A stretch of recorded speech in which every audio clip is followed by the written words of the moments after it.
Permettez-moi de remercier en premier lieu Sandra Patron, directrice du CAPC, et Romaric Femme, qui a organisé ma venue aujourd'hui, et toute l'équipe ici, pour son invitation dans le cadre de cette exposition.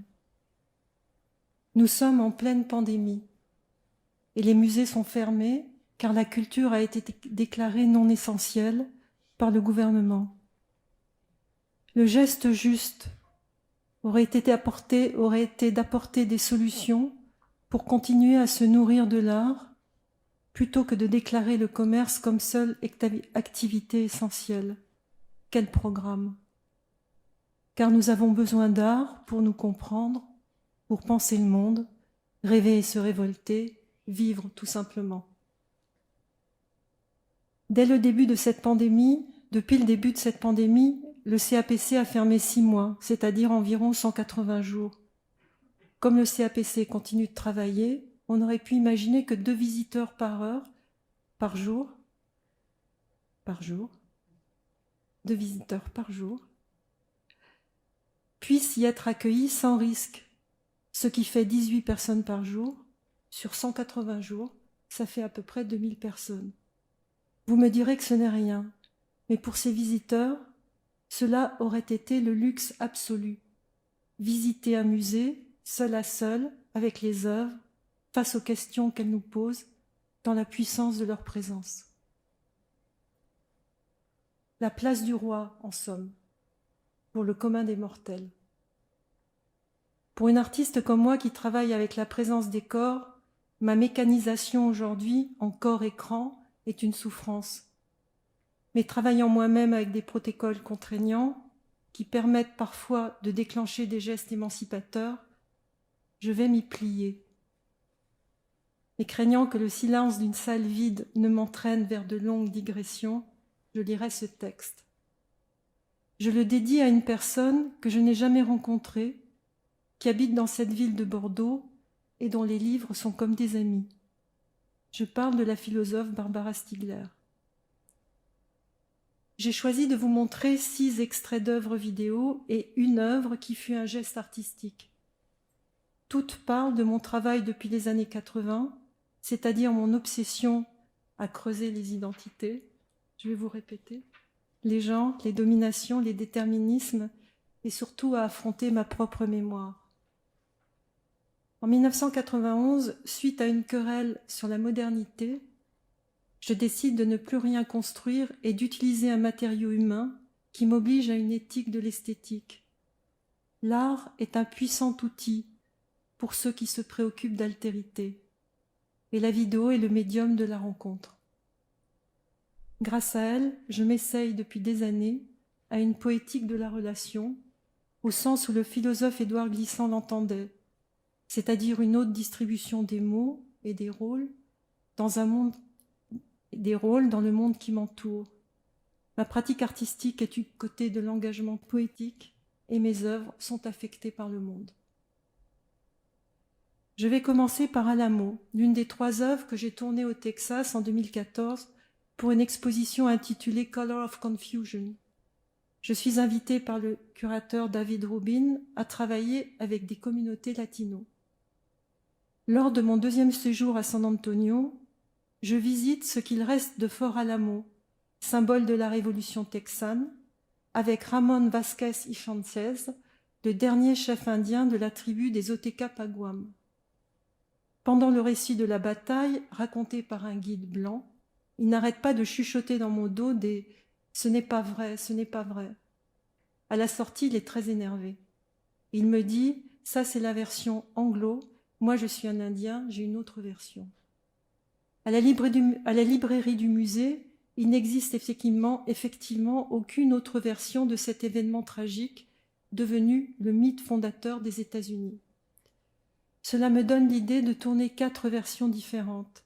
La version intégrale du guide, une version latino-américaine, une version afro-américaine et une version indienne.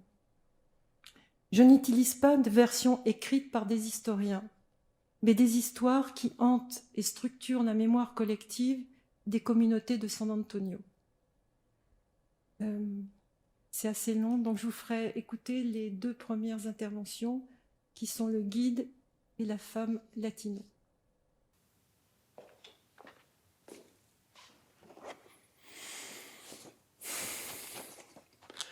Some of you guys remember the movie with John Wayne in the Alamo, right? Well, that's Hollywood. This is real. No matter what John Wayne says, the largest loss of life took place right here in the Alamo. This is where the Mexican forces entered on the morning of the attack. Well, now it's 1824.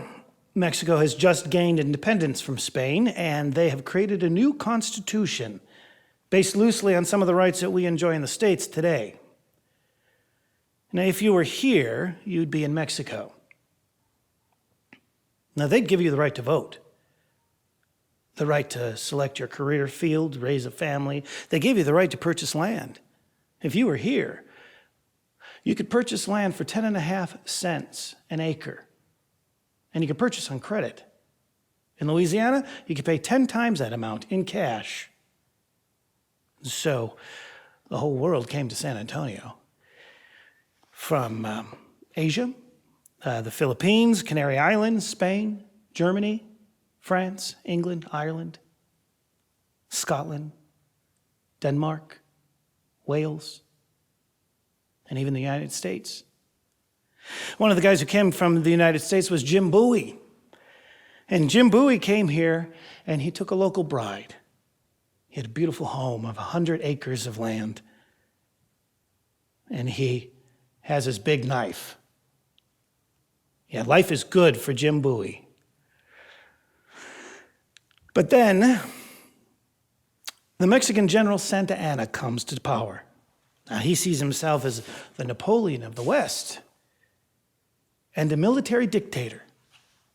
So the first thing that he does is eliminate the Mexican Constitution of 1824. So yesterday, well, you could vote. Yesterday, you had a house.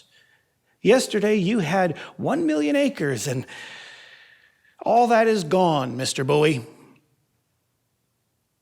So the revolt begins, and Santa Anna and his men attack the Alamo. He brings 6,000 troops out of Mexico City to Texas. He surrounds and bombards the Alamo for 12 days.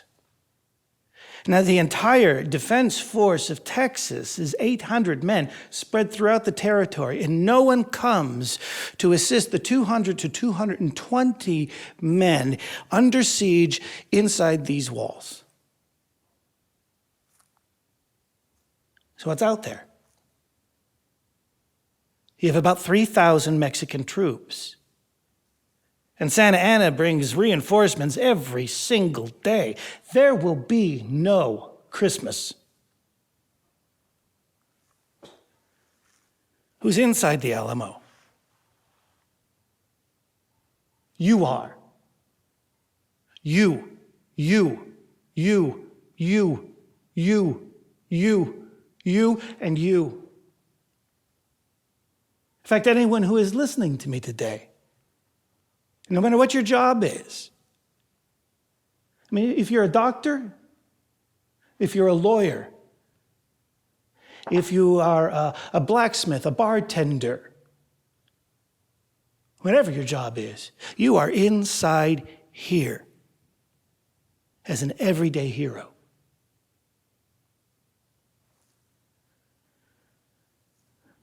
The youngest was only 15. David Crockett was 48 years old. He gave his command over to William Travis, who was 26 years of age.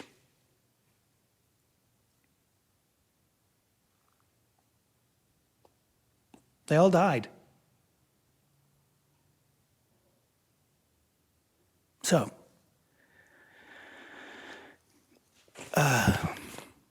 let's take a moment and please be silent. For on this holy ground, over 200 men sacrificed their lives defending the freedoms that we enjoy today.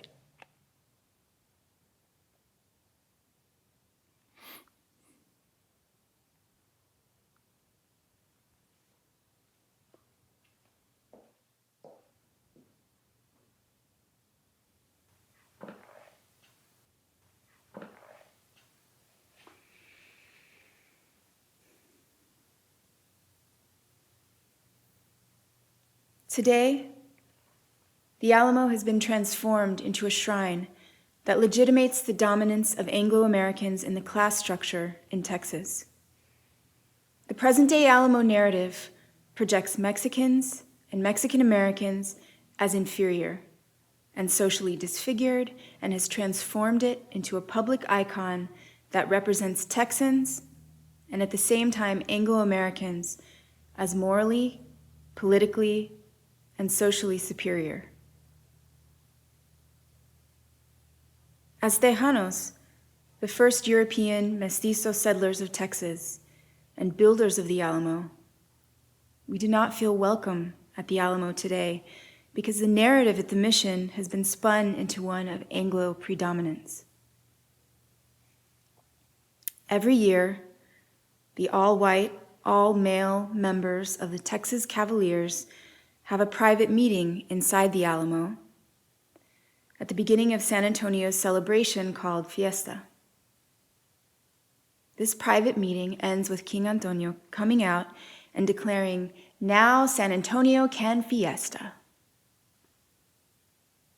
This is more like a Hollywood movie and has little to do with history. We don't need their permission to have a party. Brother fought brother in this terrible Texas Revolution. Over time, that story of the Tejanos' role has been censored from the history books.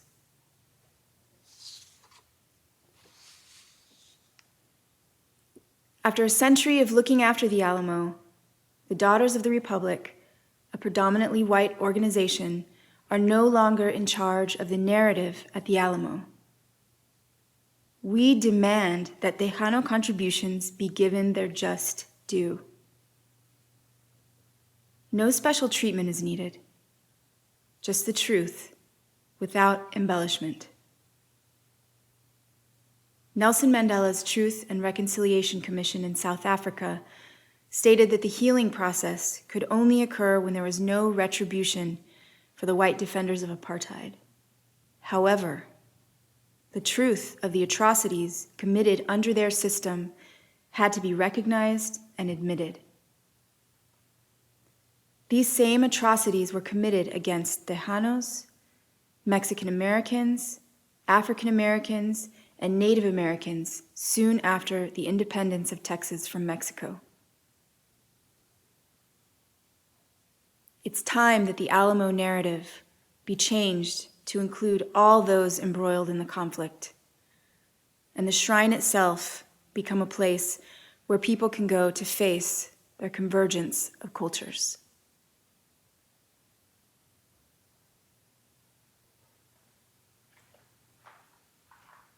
Dans la version suivante, une Afro-américaine expliquera qu'en fait, le gouvernement mexicain qui fait une nouvelle convention supprime l'esclavage.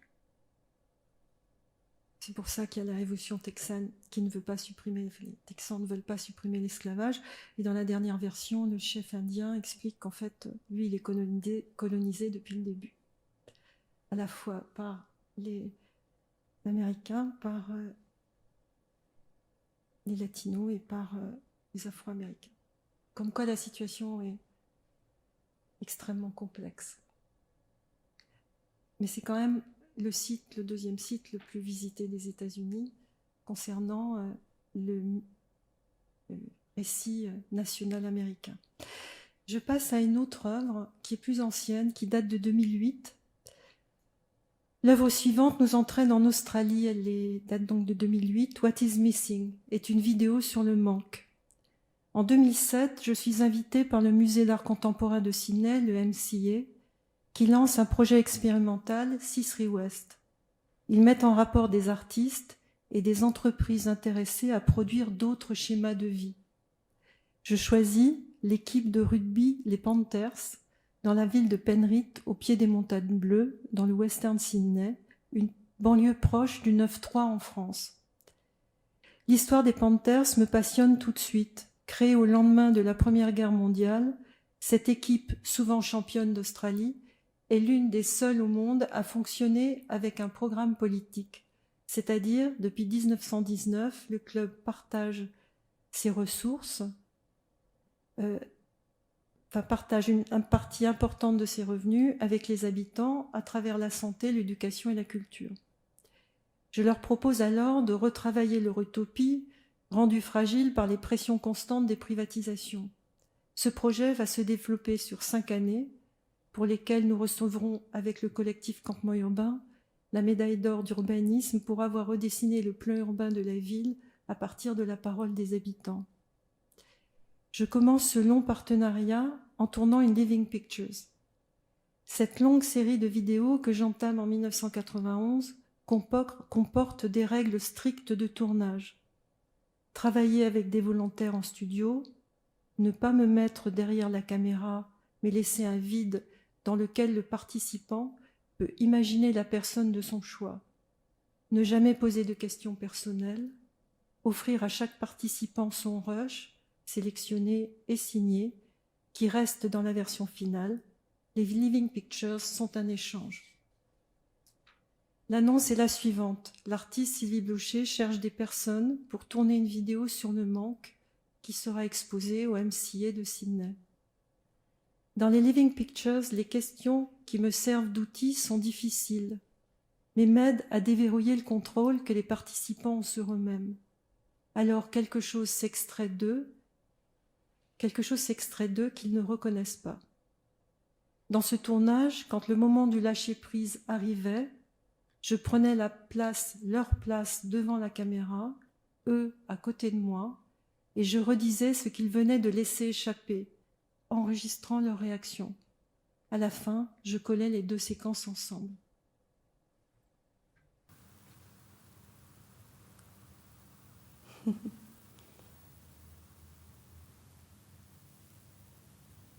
Australians, oh, let us rejoice, for we are young and free. With golden soil and wealth for toil, our home is girt by sea. I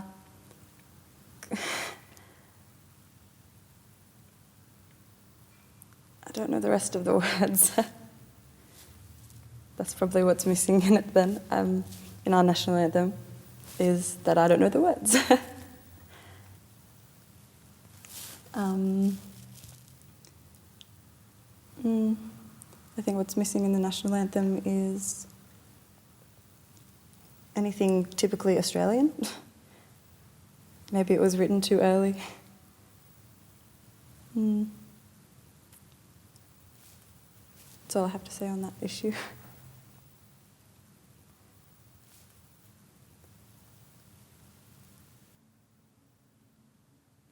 I am an Australian.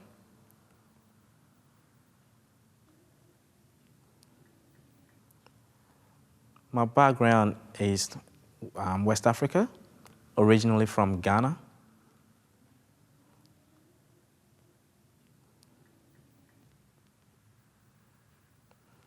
Yeah, I remember my earliest days back in high school.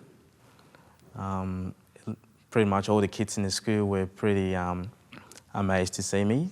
Some were very curious to see that, my hair looked different, my skin color looked different. Basically, everything about me was different. But the most important thing to them that stood up was my palm. They will have a look at my palm and say, "Damn, your palm look white. How come?" And the rest of your body is brown or black. And I just didn't know how to answer it.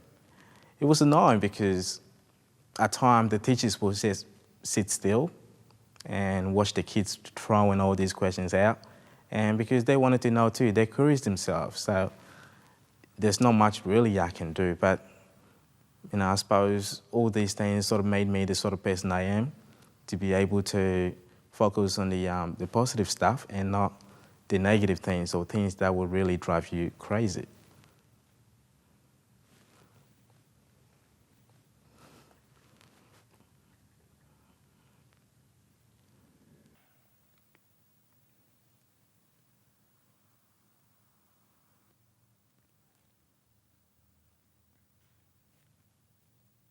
No, there are no useless lives. My brother, 4 years old. Yeah, I remember being taken away with my brother. Yeah, I never seen him again for years. And what the welfare do with my brother? He put him in a home with me, but in a different section. There he contracted meningitis and become epileptic and deaf and dumb. What did the welfare do for him? They get him declared incurably insane at 4 years old. 4 years old, they throw this poor kid on an island, put him on the Devil's Island. The worst thing I've ever heard in my life. And there he rotted for 50 years. And now, after 50 years of suffering in a place like that, they decide they're going to put him elsewhere so they could become rich of the misery which went on before that. The misery of those children in those locked wards, the misery of them poor old fellas wandering and around in circles. They say, oh yeah, we're different now. But how could you be different when you want to profit off the island and sell the island for rich people? It should be a memorial to the people who suffered.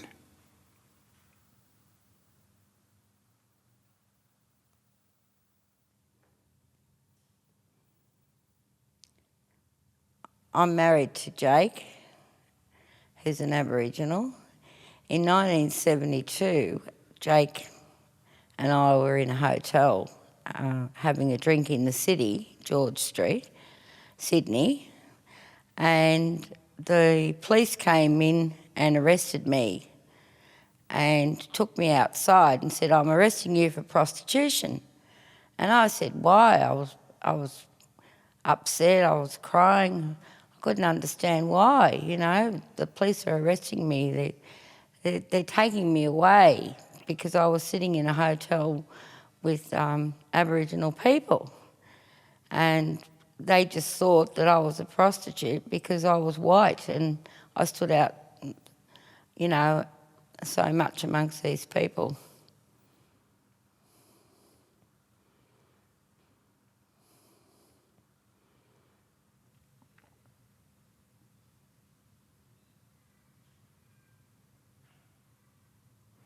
Beauty isn't part of our fundamental needs because today we have a much better education, and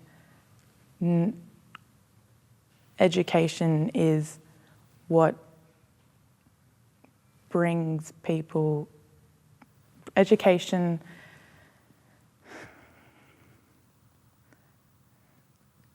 is the power, is like the tool of knowledge. It's the power, and it beats anything. It beats beauty. It beats everything in the world. Having knowledge is the one key.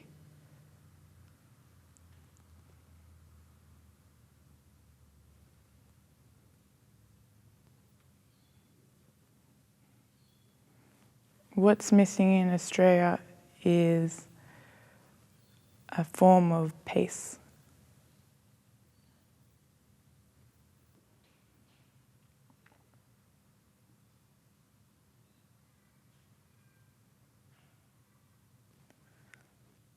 As an Australian conservative white girl, I cannot pronounce the word feminism. Yes, feminism.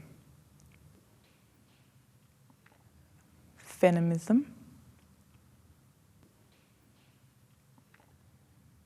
Feminism. Feminist.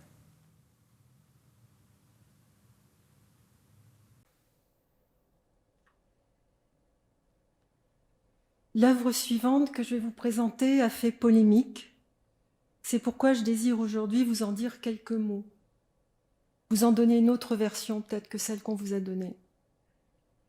Nous sommes en 2016 et je suis invitée à faire une œuvre à la Triennale Sud de Douala, au Cameroun. Je n'ai jamais été en Afrique subsaharienne et fin 2016 sort le livre La guerre du Cameroun, l'invention de la France-Afrique, 1948-1971, de Thomas Deltombe, Manuel Domergue et Jacob Tatsitsa. Je lis ce livre d'une traite et c'est comme un uppercut dans l'estomac. J'apprends comment à partir de 1948, des militaires français, pour combattre toute velléité d'indépendance, ont participé ou aidé à l'extermination de milliers de Camerounais, rasé des villages, violé des femmes, exécuté des enfants, enflammé au napalm depuis des hélicoptères le quartier Congo à Douala. J'ai appris que des responsables français sous le général de Gaulle, puis sous Pompidou, comme Jacques Fautecar et Pierre Mesmer, ont promu la torture et le meurtre pour imposer une fausse indépendance avec la nomination d'un président sanguinaire à leurs bottes. J'ai appris comment les services secrets français ont liquidé les uns après les autres les dirigeants indépendantistes de l'Union des populations du Cameroun, l'UPC. Mais j'apprends quelque chose qui va me toucher personnellement et qui m'a engagé pleinement dans cette histoire, des résistants français qui étaient là à l'ouverture des camps de concentration nazis, tuent à leur tour des Camerounais. À cause de mon passé familial, la figure du résistant était intouchable. Cela m'a rendu littéralement malade. Et une nuit, j'ai fait un rêve étrange, je présentais mes excuses au Cameroun. À mon premier séjour à Douala, j'ai rencontré David Ekambi, un rescapé de l'UPC des années 70. Il a été torturé, a passé 3 années dans la prison, dans la terrible prison politique de Tcholiré. Il m'a surtout appris l'histoire de son pays. Nous avons développé une amitié. Il attend toujours l'arrêt de la fausse indépendance du Cameroun et les excuses de la France, persuadée que la démocratie ne pourra venir qu'à ce prix. J'ai alors tourné une vidéo intitulée « Le combattant » et j'imaginais une œuvre éphémère pour la triennale, une silhouette me représentant tenant un panneau portant l'inscription suivante « Bien que je n'en ai pas le droit, je vous présente mes excuses ». Ici, je suis obligée de vous rappeler un peu d'histoire du Cameroun, car elle est absolument et totalement ignorée en France. À la sortie de la guerre 40, le Cameroun tombe sous mandat de la Société des Nations qui le partage entre la France et le Royaume-Uni. Umniube dit le Mpodol, celui qui porte la parole des siens, selon la traduction du philosophe Achille Membe, est un jeune juriste qui va être désigné secrétaire général de l'Union des populations du Cameroun constituée en 1948. Pour lui, l'heure n'est plus de s'opposer à l'hitlérisme, mais comme en 1939, mais au colonialisme tout court. Il dénonce le sort misérable réservé aux indigènes, les manœuvres des milieux colonialistes, la corruption de ses compatriotes qui font le jeu de l'adversaire plutôt que de s'engager dans la lutte pour l'indépendance. Son programme articule progrès social et économique, indépendance pleine et entière, réunification des 2 Camerouns et une égalité entre les hommes et les femmes. Pendant 10 ans, il va littéralement bouleverser l'ordre colonial, non seulement dans ce qu'il a de plus odieusement visible, mais jusque dans l'imaginaire des colonisés eux-mêmes. Il devient, au cours des années 50, une des icônes internationales de la lutte anticoloniale. Son aura et son succès auprès de la population va déterminer l'administration française à recourir à son exécution. En mai 1955, l'UPC est interdit. Poussés à la clandestinité, ses combattants entrent dans le maquis. Vont suivre des années et des années de traques et d'exécutions. Face à cette rébellion sans armes, l'armée française s'engage sous l'impulsion du haut-commissaire Pierre Mesmer dans une lutte, dans une répression brutale. Les résistants seront toujours décapités. Umniube est exécuté le 13 septembre 1958. Abattu comme un animal, son corps est traîné jusqu'au chef-lieu de la région où il est exhibé, défiguré et profané. Achille Mbembe écrit que les forces coloniales ont voulu détruire l'individualité de son corps et le ramener à une masse informe et méconnaissable. La France annonce alors aux Camerounais que l'hypothèque de Oumniobé étant résolue, elle accordera l'indépendance à leur pays le 1er janvier 1960. Un dictateur est alors élu avec le soutien de la France. La moindre évocation de l'UPC ou de Oumniobé est sévèrement réprimée. Au Cameroun, en 2021, on apprend toujours dans toutes les écoles l'histoire des rois de France et la mémoire est toujours sous embargo. Je n'aurais jamais fait ce geste, réaliser cette œuvre, si au moment de présenter le projet à la direction de la triennale très réticente, les artistes camerounais présents n'avaient pas tous plaidé, les uns après les autres, pour qu'elle soit réalisée. Puis le directeur d'une entreprise de Douala m'a proposé de la construire gratuitement pour la triennale, sous couvert d'anonymat, sa famille ayant violemment souffert des pratiques mafieuses et meurtrières de la France-Afrique. La silhouette devait être posée sur le rond-point de Bonacquamois, où une tentative précédente avait été faite par l'activiste Blaise Essama avec la statue d'un résistant anglophone. Puis Blaise Essama, que j'avais rencontré lors de mon premier voyage à Douala et à qui j'avais proposé de poser l'œuvre ensemble, a instrumentalisé la situation. Je ne savais pas qu'il était en affaire avec Radio-TV Equinox et que la destruction de ma pièce avait été programmée avec cette télévision pour être filmée en direct et faire le buzz. Il l'a réussi, il l'a détruite et son action lui a rapporté de l'argent. Mais les choses ne se sont pas passées comme prévu. Les Camerounais se sont divisés autour de l'œuvre, pour ou contre, et les journalistes aussi. Et sa disparition l'a rendue encore beaucoup plus présente. Alors Radio Equinox a fait machine arrière, en m'invitant à prendre la parole pendant 52 minutes, à une heure de très grande écoute, un moment important. À l'inverse, le représentant de l'AFP à Yaoundé a fait une dépêche pro-gouvernementale de la situation, reprise par le journal Le Monde à Paris, présentant la destruction de l'œuvre comme une demande de l'ensemble du peuple camerounais et moi comme une blanche colonialiste. Il est venu s'excuser le lendemain, prétextant que sa hiérarchie lui avait ordonné de ne pas me donner la parole et de critiquer l'œuvre. Je n'ai plus la même vision de l'AFP. Ce qui est irréversible, c'est que cette silhouette, de moins de 3 mètres de hauteur, a fait riper le silence imposé autour de la question de la mémoire. Elle est devenue d'un seul coup une sorte d'objet de transfert de toutes les douleurs et de toutes les frustrations d'un passé colonial effacé. Mais cette œuvre interpellait d'abord le président de la République française, Emmanuel Macron, dont les Camerounais attendent toujours qu'ils reconnaissent leur passé.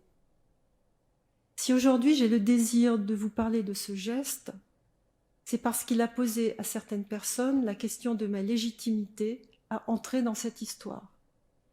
Avais-je le droit de prendre la parole sur cette question, n'étant pas une femme noire? C'est un débat extrêmement actuel. J'y répondrai de la façon suivante. En 1987, en tournant Nuremberg 87, projeté au Festival d'Avignon, j'ai déjà été confrontée à la même difficulté du droit à prendre la parole sur la question de l'extermination. Je n'étais pas juive. Une partie de mon travail d'artiste est hantée par la reconstruction de soi, de moi, je veux dire, et je ne le dis pas, à cause de ma propre enfance violente et meurtrie. Comment faire pour se reconstruire quand les bourreaux ne sont jamais punis, qu'il n'y a jamais d'excuses, de sanctions ou de réparation? On pourrait faire une cartographie mondiale des communautés meurtries, et c'est une des fonctions de l'art de toucher aux ombres des humains, de dévoiler, de forcer le passage. Le jour où les exactions, les massacres, les exterminations seront l'histoire de nous tous, nous sortirons de la barbarie. Les massacres au Cameroun appartiennent aussi aux archives du monde, comme le dirait Felwinsar. Je vous passe une dernière œuvre un peu... Parce que en faisant ça, je me suis rendu compte que je vous passais que des œuvres assez terribles. Et celle-là va être encore plus terrible. Mais elle dure que 2 minutes. Et puis c'est la dernière, je l'ai tournée en novembre. Quand j'ai appris le 16 octobre 2020 la décapitation du professeur d'histoire Samuel Paty, j'ai eu du mal à reprendre mon souffle, à penser à autre chose. Alors un matin, je suis allée dans la forêt, la lumière était opaque et le brouillard mêlé au gel faisait crisser mes pas. J'ai attendu les chasseurs et j'ai fini par entendre leurs chiens se rapprocher, hurlant autour de leur proie, et j'ai fait ces images pour ne pas oublier son nom.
Samuel. Samuel. Samuel. Samuel.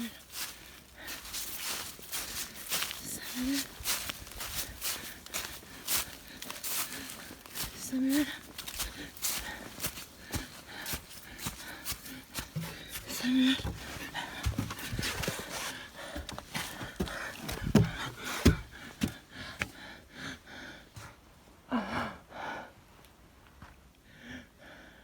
Samuel. Samuel. Samuel. Samuel.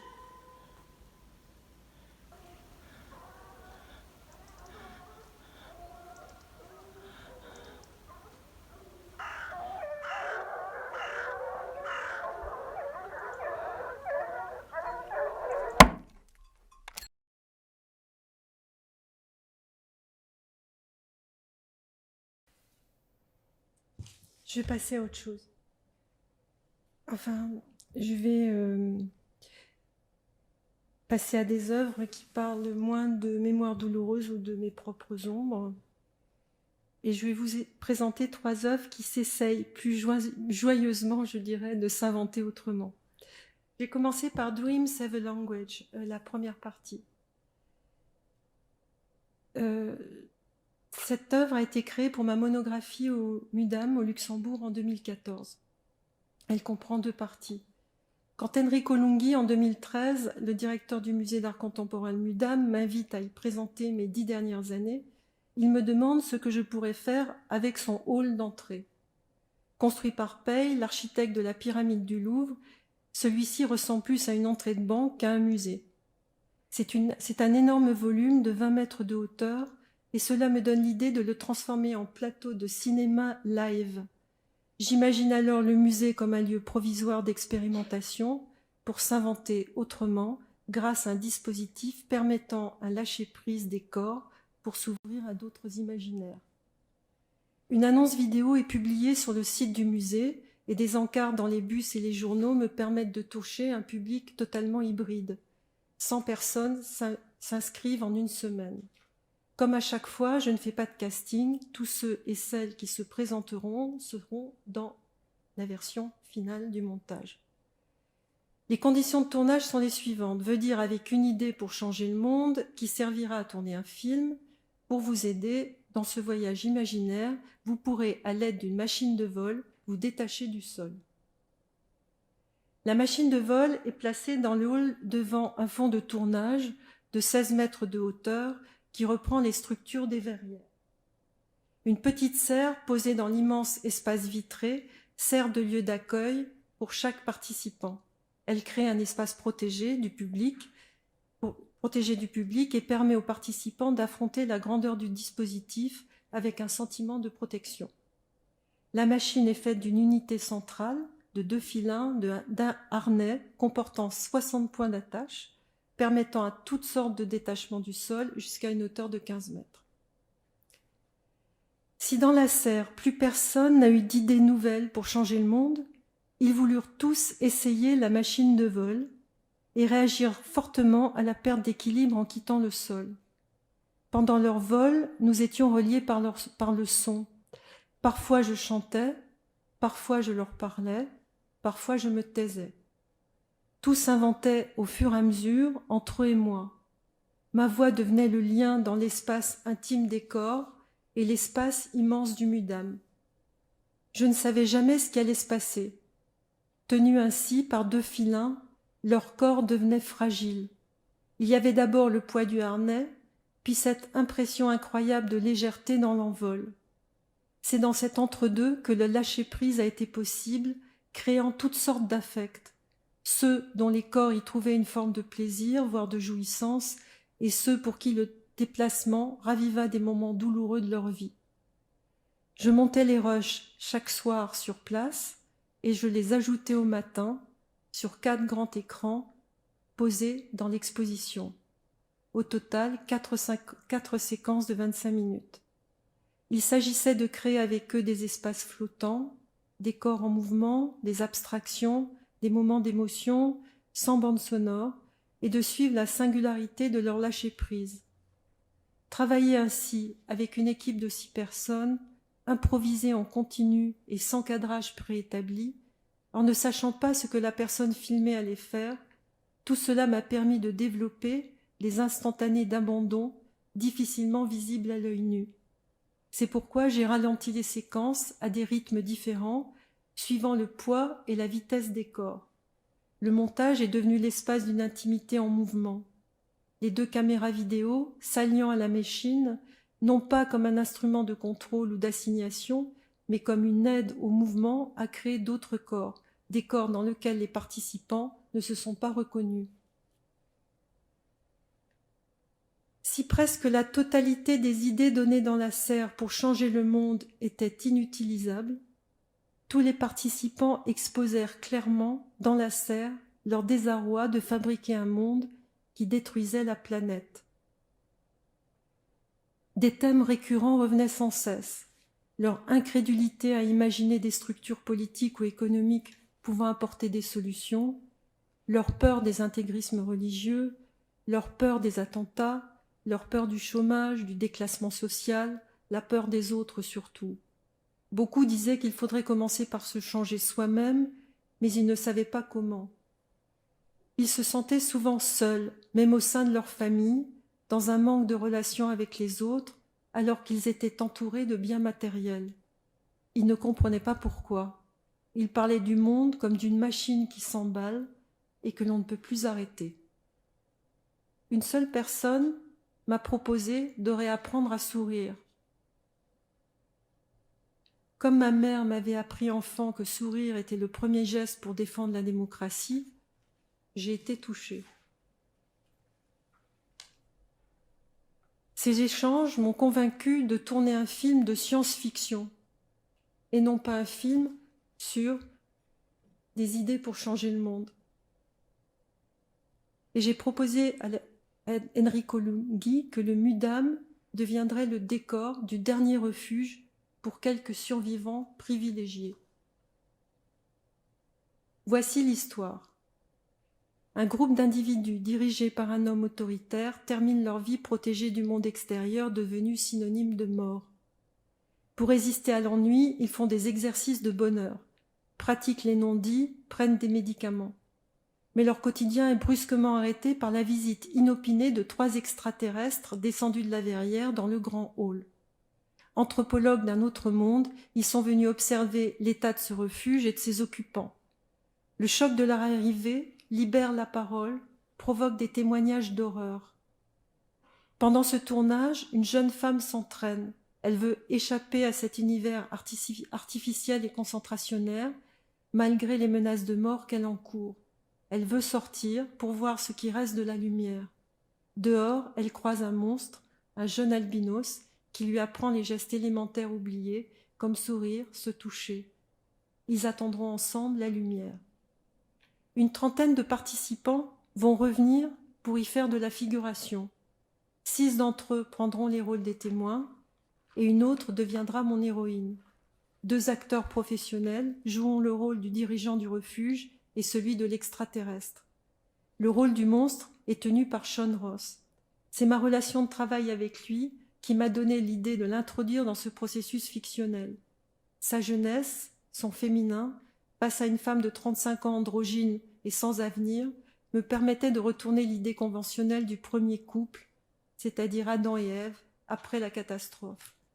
Va se créer alors un espace étrange où vont se percuter des réflexes oubliés, des affects encore non construits et l'attente de la lumière. Je dois dire que j'aurais adoré vous montrer un extrait, ce qui n'est pas possible parce que le film est bloqué depuis sa sortie par le producteur Tarantula. Donc, c'est une œuvre que je ne peux pas, vous montrer. Si je vous racontais toute l'histoire, voilà.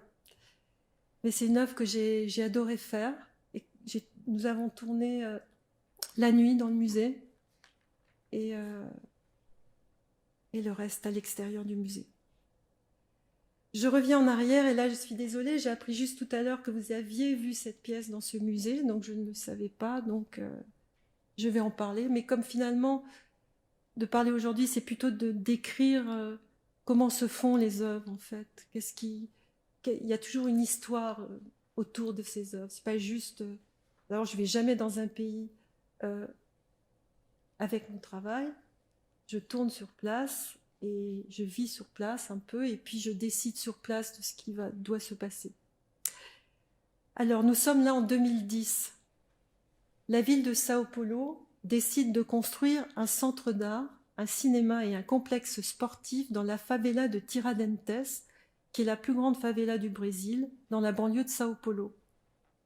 Je suis invitée à faire une œuvre pour l'entrée de ce lieu, mais il n'est pas évident de rentrer dans un lieu d'art. Mes parents n'auraient jamais osé rentrer dans un musée. Je décide de filmer une centaine d'adolescents du quartier qui seront projetés dans l'entrée du bâtiment pendant 1 an, leur montrant ainsi que ce lieu est à eux.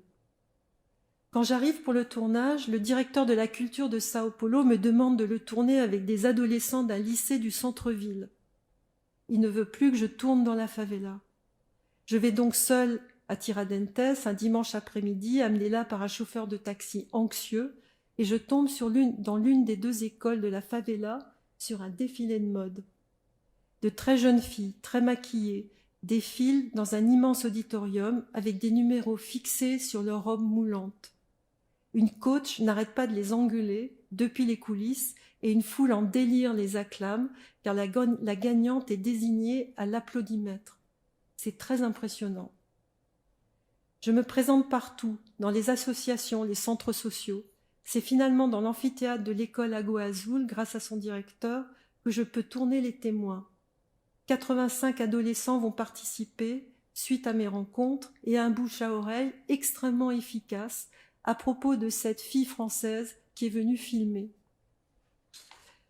Les habitants sont chaleureux, touchés que je m'aventure sur leur territoire qui a la réputation d'être un lieu dangereux. Le protocole de tournage est le suivant.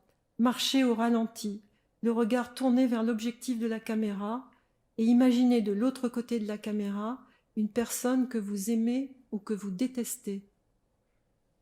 Le regard adressé leur pose problème, leur pose question. J'explique ce qu'est un regard vide. Je ne leur demande pas qui ils ont choisi, ce qui est totalement touchant pour moi, c'est qu'ils viennent tous avec des habits repassés. Lorsque je montre la vidéo au directeur de la culture de Sao Paulo, il est très choqué. Il trouve que leurs regards sont trop fiers, irréductibles. C'est le mot qu'il emploie. C'est vrai que les gens qui ont le pouvoir aiment que les pauvres aient l'air pauvres et soumis. Le centre d'art ne sera finalement jamais construit. Et je voudrais terminer par la dernière œuvre qui est au musée actuellement, pour raconter comment elle s'est faite, puisque vous pourrez la voir. Elle s'appelle Change the Scenario.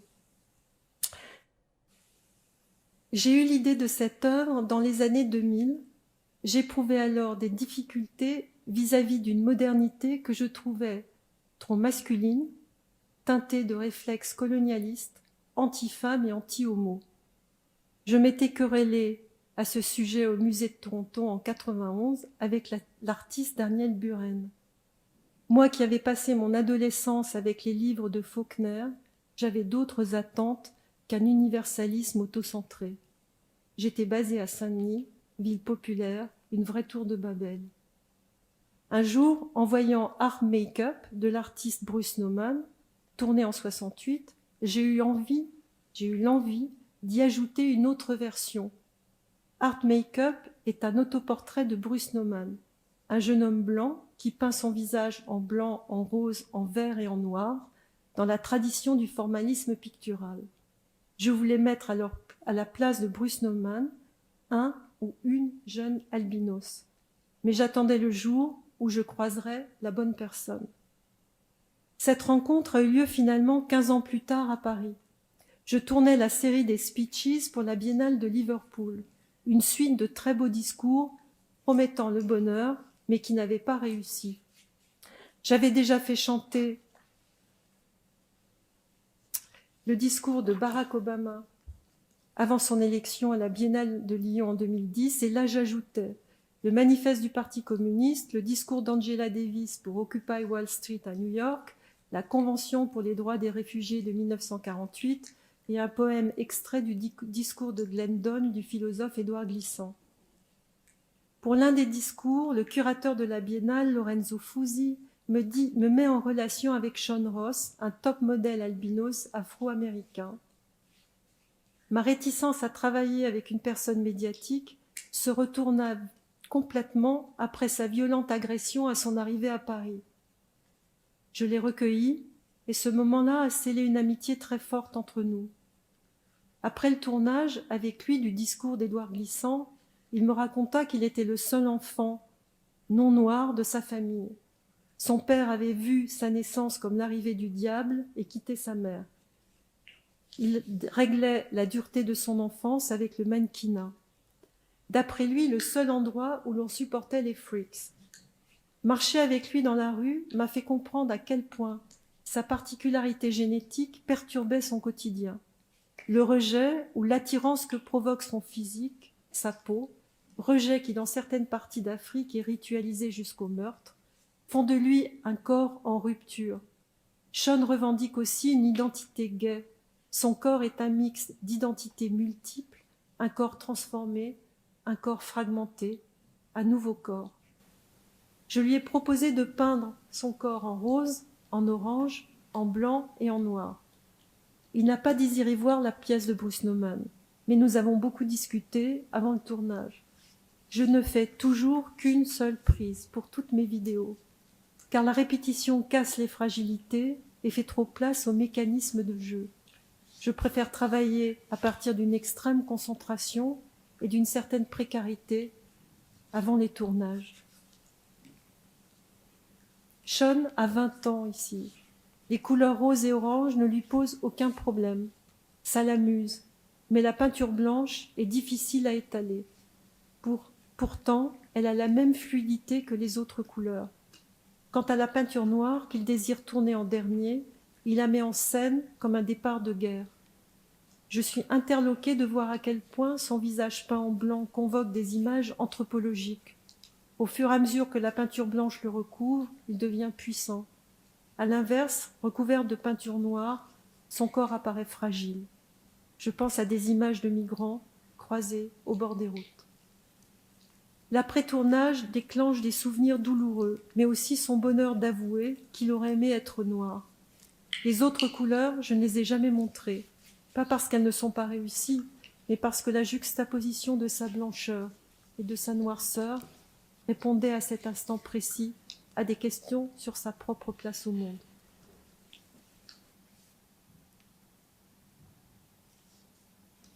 Je conclus avec quelques mots.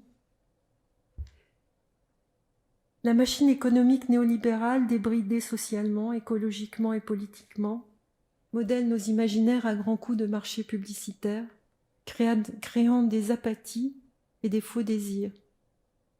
Tel un rouleau compresseur que l'on ne peut pas arrêter, elle nous rend dépendants et emporte avec elle des milliers de vies exploitées, détruisant les écosystèmes, fascinés de destruction et de mort. J'aimerais que cette pandémie nous fasse réfléchir. L'art m'aide à réfléchir. Je ne crois pas à l'événement d'une grande révolution, mais je crois à des résistances en archipel, au sens où Édouard Glissant nous expliquait que pour se protéger des centres dominateurs, on pouvait toujours se répandre en une multitude de petits centres. Tel un caillou qui, bien lancé, fait des tas de ricochets sur l'eau pour finir par créer une large onde. Je vous propose de vous mettre au lancer de cailloux. Je vous remercie de m'avoir écouté.